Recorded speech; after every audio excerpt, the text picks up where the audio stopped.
É um curso de formação, é um espaço, é uma oficina que tem as características de um curso de formação em São Paulo, lá no Centro de Formação Profissional, chama Arte, Cultura e Saúde Mental, Novas Fronteiras de Pesquisa com as Comunidades.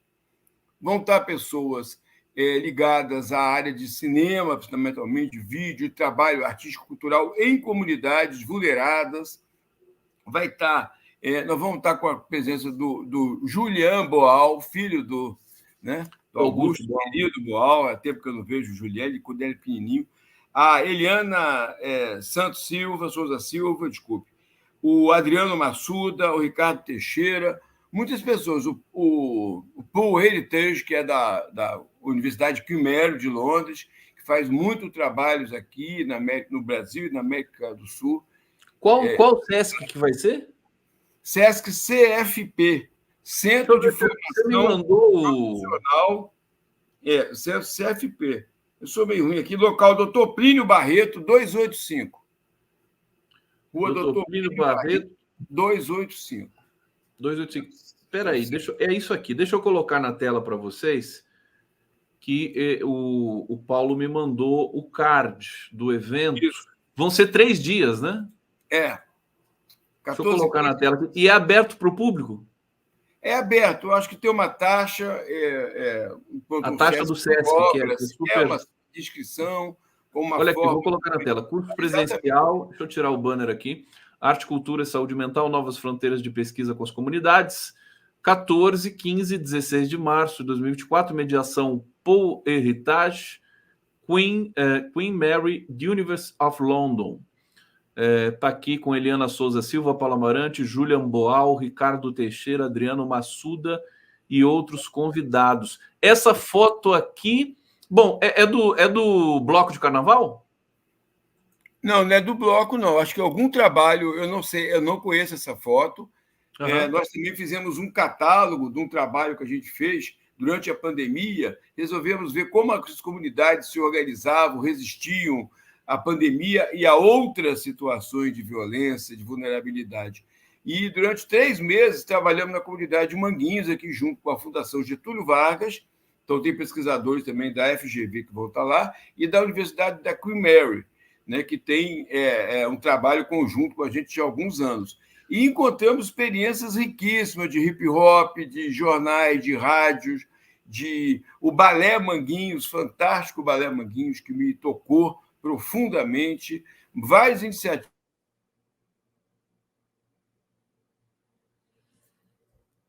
Uma pequena pausa aqui no sinal do Paulo Amarante. Vamos ver se vai voltar. De que nós queríamos falar de... deu um sinal. Sempre que eu falo quase, eu acho que é minha voz. É alguma coisa na região que você está, no Rio de Janeiro, né? Talvez... Porque eu participo de muitas lives e aulas, assim, não tem essa... Eu já me acostumei. Pode ser... Você entra com... Depois a gente vê essa questão técnica, porque aqui já acho que é uma vez, não vai dar de novo. Agora, fala um pouco para a gente sua ligação com o Augusto Boal. Você falou aqui no bastidor que vocês aprontaram muitas coisas por aí. O Augusto Boal, uma das figuras máximas do teatro brasileiro, da cultura brasileira. Como é que foi essa amizade? O que vocês aprontaram tanto? Então, o Boal, fantástico, fundador, inventor do teatro do oprimido, uma modalidade de teatro em que envolve a própria plateia nas suas tramas, etc. Estão trabalhando numa fábrica ou no manicômio, por exemplo, você envolve a pessoa, o interno, o trabalhador, como sujeito da trama. Ele tem que reagir ao que está uma certa situação disparadora de como ele está vivendo. Então, ele se coloca, ele interfere, ele constrói o futuro, a narrativa, etc., que está sendo trabalhada. O teatro do oprimido foi muito importante, inclusive esse ano, esse edital do Ministério da Cultura, o Pirei na Cena, o Cena tem 2 N's, todos os nomes nossos da saúde mental são muito criativos, Pirei na Cena ganhou, um das iniciativas contempladas pelo edital Sérgio Mamberti. Então, vários locais foram desenvolvidos o teatro do oprimido, grupo de teatro do oprimido, de maneira a problematizar a instituição, o lugar social, o lugar da exclusão, dos profissionais, né, mãe, dos familiares, dos internos, dos usuários, dos sobreviventes, das pessoas. E o BOAL, eu participei lá na Fiocruz, a gente fez um comitê de apoio, quando ele foi candidato a vereador, fizemos um trabalho, e depois, em 2007, nós organizamos um dos mais importantes, não tem nenhuma dúvida de falar nisso, está aí em vários vídeos, está no YouTube, o Fórum Internacional de Saúde Mental e Direitos Humanos, com as Mães da Praça de Maio. Nós organizamos o primeiro na Argentina, eu fui da comissão organizadora, e o segundo foi aqui no Brasil, na UERJ. E o Teatro do Oprimido fez todo um trabalho de instalação temática, né? A gente discutia a questão de saúde de povos originários, saúde indígena, o outro, sexualidade, LGBT, questão das mulheres. Todos os andares, a UERJ é uma instituição muito fria, assim, em termos da sua estrutura física, muito cimentada, né? Então, o BOAL, com o grupo todo do Teatro do Oprimido, fez uma instalação para cada andar, né? Fizeram várias intervenções culturais, várias performances. E, além de uma grande festa na sede do Teatro do Oprimido, na Lapa, o BOAL bolou um teatro-procissão, que foi no domingo, em Copacabana. Nós fomos do posto 6 ao posto 1, com todos os participantes dos movimentos do Tapirando Pirapiru, Loucura Suburbana, Zona Mental, Maluco Sonhador, Maluco Voador, Harmonia Enlouquece, o Pirei na Cena, todos os grupos, com banda, aí conseguimos que a bateria da Caprichosa de Pilares nos acompanhasse. Fizemos uma passeata, um desfile, aí juntaram pessoas. Tinha Que ano que foi isso, o Amarante? 2007. 2007. Tinham vários observadores, participantes, convidados internacionais, ficaram impressionados com pessoas, você via visivelmente, com história de institucionalização, cadeirantes, pessoas com várias situações, né, de vulnerabilidade, todas participando, fantasiadas, cantando, dançando, uma intervenção muito linda. Isso está registrado em um vídeo da Fiocruz, está disponível no YouTube, foi muito lindo. Então, o BOAL, e não sei que você sabe que um dos maiores livros da saúde mental, da reforma psiquiátrica da América Latina, é de um arquiteto que virou um profissional de saúde mental por opção, chamado Alfredo Moffat. Ele escreveu um livro chamado Psicoterapia do Oprimido, é um marco histórico, né, no trabalho em saúde mental, uma ruptura na tradição da saúde mental. E essa expressão oprimido, ele retirou do BOAL. Ele não conhecia o trabalho de Paulo Freire. Né? Agora, o oprimido vem do Paulo Freire, né? Do Paulo Freire. Que não é necessariamente a questão da saúde mental, né?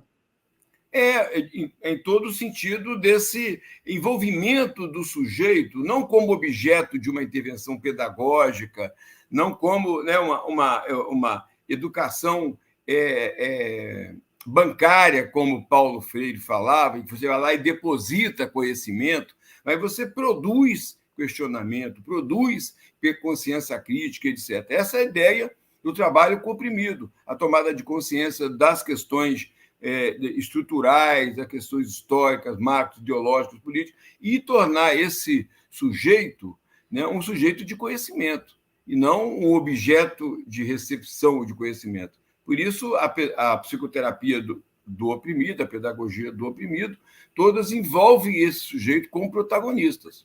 Agora, você falava do arquiteto, eu vou pedir para você seguir, porque eu interrompi você. Que história fantástica, quer dizer, o cara era arquiteto, ele se debruçou pela saúde mental e depois fez formação? Como é que foi Ele fez uma formação psicoterápica ou de base psicanalítica, mas ele não foi originalmente um psicanalista de consultório ou um profissional. Ele começou a trabalhar nas unidades, ele criou pioneiramente, assim, em 1976, 77, lá no Hospital Psiquiátrico em Buenos Aires, uma penha Carlos Gardel. Você sabe que a penha são aqueles espaços de música, era muito comum na época das esquerdas clandestinas, se reuniam dos porões dos bares, etc., onde cantavam Mercedes Souza, Vitor Hara, Violeta Parra, entendendo? E todos esses músicos de de protesto, essas músicas de questionamento da opressão social, etc. E ele criou uma penha, Carlos Gardel, criou vários trabalhos de rua, né? Um dos primeiros a montar consultórios, que a gente chamava de consultórios na rua, mas atendimento a populações de rua, de acolher essas pessoas, né? De dar a elas um espaço de escuta, de problematização. E ele era de formação, ele era arquiteto. E como ele a psicanálise ou o trabalho em saúde mental, você não necessariamente teria que ser um especialista formado em saúde, né? Tem muitos psicanalistas, sociólogos, historiadores, artistas de várias formas. E o Moffat, Alfredo Moffat, faleceu no ano passado. Faleceu no ano passado? Ele era argentino. Passado. Hein? Era argentino? Argentino. E nós fizemos uma entrevista linda, gravada só em áudio, com ele um pouco antes do falecimento dele. Ele esteve no Brasil a meu convite, numa aula inaugural da Fundação Oswaldo Cruz, um revolucionário, uma pessoa absolutamente inovadora. Que fantástico essa memória do Alfredo Moffat, que depois eu vou pesquisar também, porque eu quero conhecer a história dele. A gente precisa fazer depois pensar juntos, Amarante, uma série sobre esses vultos, esses nomes importantes que lutaram aqui na América Latina, no mundo todo, né? Saúde mental é uma coisa que precisamos trazer isso, enfim, para o conhecimento público, né? Para o debate. O Brasil, que está num momento tão crítico agora, tão terrível com essas comunidades terapêuticas, que estavam vendo um retrocesso muito grande, né? Na concepção de como lidar com as pessoas que, enfim, tem alguma... Eu não sei como classificar mais, né? Não sei como classificar a pessoa que tem algum distúrbio. Como é que você costuma se dirigir, digamos assim, para os jovens, enfim, que tem alguma questão? E das comunidades terapêuticas estão mais voltadas para os dependentes químicos, né? Também. Não é um pouco isso? Originalmente, esse conceito de pessoas que fazem uso inadequado, abusivo de substâncias, né? Eu queria, primeiro, assim, até porque a gente está... a semana passada eu falei do relatório, eu queria só mostrar que existe, né, esse relatório. Eu não sei se foi atualizado, eu também tive um período por questão de ter ficado doente, etc. Relatório de Inspeção Nacional de Comunidades Terapêuticas, liderada pelo Ministério Público Federal, com participação de conselhos de profissionais de saúde, psicologia e serviço social, principalmente, enfermagem, também pelo Mecanismo Nacional de Combate à Tortura, e das 30 comunidades terapêuticas inspecionadas, todas tinham graves violações de direitos humanos. Onde está disponível esse relatório, Amarante? Ele está certamente no Conselho Federal de Psicologia, no Conselho Federal de Serviço Social, ele está na Associação Brasileira de Saúde Mental, online, né, tudo em PDF, ele está no Mecanismo Nacional de Combate à Tortura, está no Ministério Público Federal, na Procuradoria de Defesa do Direito do Cidadão, tem vários locais. E tem outras questões, atualizações posteriores que eu não tenho aqui. Mas eu queria mostrar, vocês veem aqui embaixo. Né? Eu vou aproveitar. Federal, entendeu? Procuradoria de Defesa do Direito do Cidadão. Então, é uma questão séria essa questão das comunidades. O Paulo mencionou aqui, vamos recordar aqui na semana passada, né? E algumas pessoas, enfim, fazendo a crítica às comunidades terapêuticas e tudo mais, e algumas pessoas disseram assim, não, as comunidades terapêuticas são importantes e tal, vieram aqui dizer que são importantes. E o Paulo teve que dizer, falou, olha, nós temos um relatório técnico, né, atestando que essas comunidades não seguem os protocolos aprovados. Agora, o que eu quero colocar aqui para o público é o link para vocês poderem ter acesso a esse relatório. Enquanto o Paulo vai falando aqui, eu vou procurar. Ô, Paulo, que você acha o que mais de importante que está nesse relatório você poderia dizer para a gente aqui? Quais são, digamos, os protocolos mais violados nas comunidades terapêuticas? Só para a gente não deixar passar daqui. Uma questão. Primeiro, assim, eu queria lembrar que na semana passada, denúncia em Palmas, né? Situações também de comunidades terapêuticas. Essa questão do álcool e drogas, desculpa aqui, eu tenho uma dificuldade com essa coisa do espelho, né? Bem, a questão de álcool e drogas tem um apelo moral, né? As pessoas pensam muito na ideia de que vale tudo para retirar a pessoa da droga. Então, uma das questões das violações é a internação compulsória, a internação involuntária, né, em que tem situações, muita denúncia de violência física muito graves. As pessoas são agarradas, internadas, etc. São reféns daquela instituição. Não dão informação aos familiares, não dão informação sobre o que está acontecendo. Existem rituais religiosos, existe opressão com questões ligadas à sexualidade, né? Que se associa, então, a pessoa tem um traço, uma atitude homossexual ou qualquer coisa, isso tem a ver com o mesmo distúrbio de moral, o caráter moral da pessoa que a faz usar a substância. Então, tem muitas questões. Falta de profissional, não tem regulamentação, falta de controle externo social. Você não sabe, então, você não tem como saber o que está acontecendo dentro dessas instituições. Né?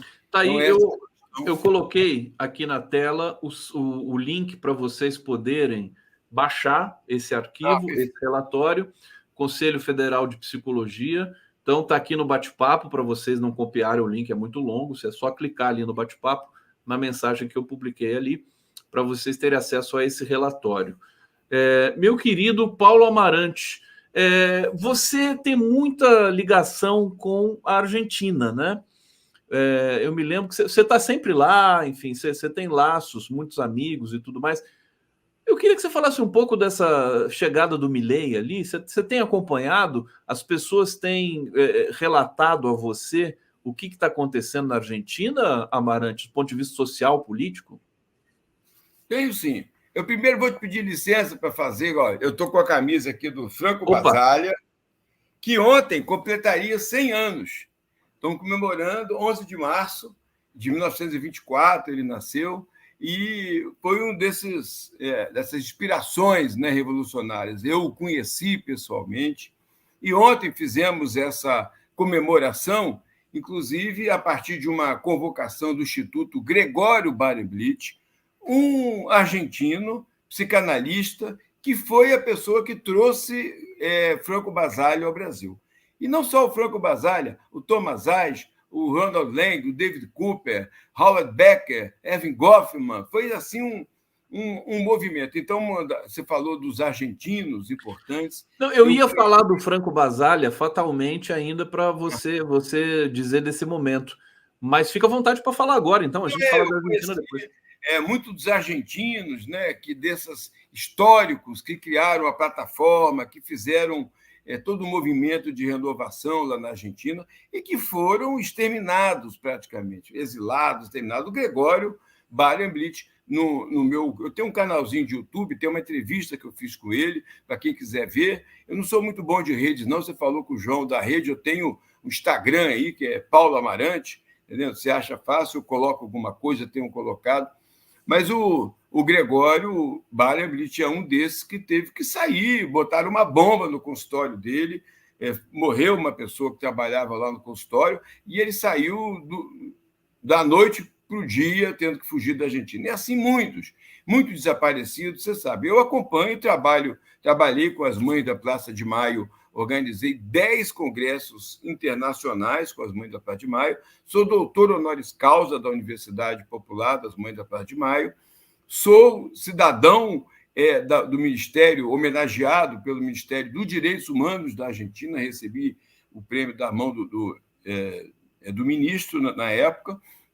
A Argentina está passando uma situação muito semelhante. Eu não sou analista político, eu estava ouvindo o João Amorim, mas eu acredito muito em que o agravamento, né, o recrudescimento dessa ideia de neoliberalismo, hiperliberalismo, que esvazia os estados, esvazia as políticas públicas, esvazia a ideia de coletivo, que a gente falava, a ideia de participação, de pertencimento social coletivo, e que esvazia as pessoas estão ficando com menos alma, com menos espírito, com menos conflitos, estão ficando doentes, né? Todo um discurso patologizante.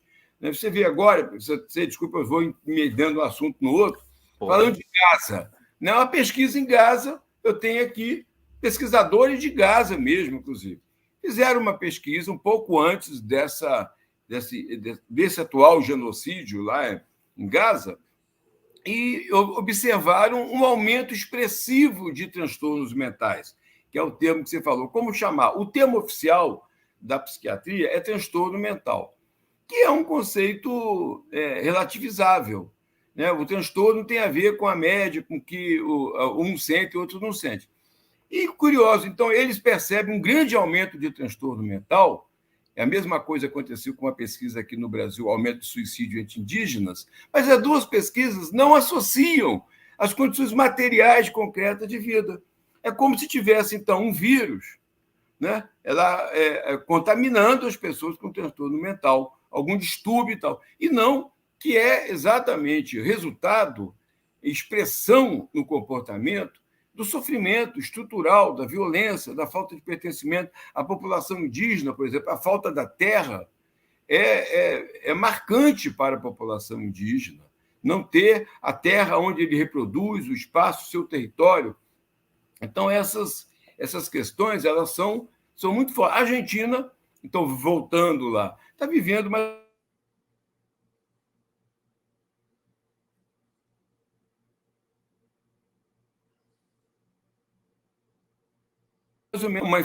solução mágica. Né? Então, a aprovação de Milei, com um discurso anti-Estado, anti-política, anti-tudo, né? Faz com que as pessoas joguem uma última cartada. Agora, ele está encontrando muitas dificuldades. Eu trabalho lá em 3 universidades, criei o movimento, a Rede Latino-Americana de Direitos Humanos e Saúde Mental, a partir da Argentina, e depois envolvemos o Uruguai, e aí foi entrando a hora, ela tem países do Caribe, países do Norte, né? o México, gente da Guatemala, etc. Então, nós temos uma importante discussão de como a qualidade de vida, da participação social política das pessoas está diminuindo e está sendo reconfigurado o sofrimento político, social, a opressão, como transtorno mental. Entendeu? Então, é isso o que reverte para o capital como venda de medicamentos. O Brasil triplicou o uso de antidepressivos do ano passado. O Brasil é um dos países que mais consome vários medicamentos específicos, né? Por exemplo, acho que não sei se é o Rivotril ou se é o outro medicamento. O Brasil é campeão para emagrecer, né? É uma coisa... Ritalina, né? E antidepressivos. Um aumento, assim, aumentou em uma quantidade absurda o uso de antidepressivos. Uma das bandeiras mais importantes, talvez a mais eloquente hoje do trabalho do Paulo Amarante, é a desmedicalização. A gente até que não tem falado tanto nisso nos últimos tempos aqui. Amarante, para a gente terminar, eu queria que você... A gente chegou a resvalar nesse tema aqui com o Amorim, com a Maíra. Que conexão possível, se você tem, ou que você tem acesso entre saúde mental, por exemplo, e extrema-direita, ascensão do nazismo, fascismo e hoje o bolsonarismo no Brasil. Quer dizer, isso eu acho que é uma conexão quase que fatal para a gente entender politicamente o que está acontecendo no Brasil, né? Ou no mundo, porque a extrema-direita também cresce no mundo todo. Exatamente. Eu queria depois um minutinho de falar da política do sangue, que eu fiquei provocado aí, mas a questão do Reich, né, que foi um estudioso da questão do fascismo, né, como esse lugar desse líder que resolve, que alimenta os espíritos, as almas, etc., ele consegue concentrar as aspirações das massas, né? E Freud também, no estudo sobre mal-estar na civilização, né, como que essa aspiração por um grande pai, um pai orientador, né, então tem tudo a ver a questão da religião, né, desses líderes messiânicos com os líderes políticos que usam o discurso messiânico. Então, essa relação ela é muito importante e está se vendo no mundo inteiro como que as igrejas, né, pentecostais, etc., estão crescendo. Eu até fiquei curioso, porque alguns anos atrás eu via notícias que Portugal não permitia a abertura de igrejas pentecostais, né, estava resistindo a isso. Mas eu fiquei muito impressionado. Eu trabalhei em Angola, trabalhei em Moçambique, o quanto que essa religião de origem fundamentalista ocidental entrava em combate com o muçulmano. Amarante, deixa eu só pedir um favor para você. Hoje a gente não pode estourar o tempo realmente, porque eu vou ter outro evento aqui. Então fala do sangue para a gente fechar. Porque eu acompanhei a questão muito do sangue, né? Você sabe que a proibição da comercialização do sangue entrou na Constituição de 88. 88 foi um ano muito importante na questão do sangue, porque morreram o Enfio e morreu o Francisco Mário, o irmão do Enfio. Os dois que eram hemofílicos por contaminação, né, com o sangue, né, com a AIDS. Então, foi todo um movimento, e o Betinho, o Hept, que faleceu anos depois, que foi quem assumiu, liderou essa questão da combate à comercialização do sangue, teve um papel fundamental. Então, foi aprovado pelo SUS que o sangue não poderia ser comercializado. A política de sangue, também no Brasil, se comprava sangue, as pessoas ou compravam e as pessoas doavam sangue fora de qualquer critério, de qualquer padrão, sem avaliação do sangue. Além disso, essa grande contaminação de doenças, né, infecto-contagiosas, que era feita pelo sangue. Então, a política de sangue foi um dos grandes avanços do Brasil no SUS e um dos grandes motivos de combate à AIDS transmitida pelo sangue. E que está ameaçada agora por uma técnica que estão tentando fazer. Mas isso é tema, viu, Amarante? Próximo encontro nosso, vamos resgatar isso aqui. Eu vou preparar para a gente falar sobre isso aqui, para o público ficar bem esclarecido. Gente, agradecer demais a presença de vocês hoje aqui. Obrigado pelo carinho, obrigado, Paulo Amarante. Parabéns pelo trabalho sempre maravilhoso que você desenvolve aí. Sucesso no SESC. Eu vou divulgar mais aqui nas redes.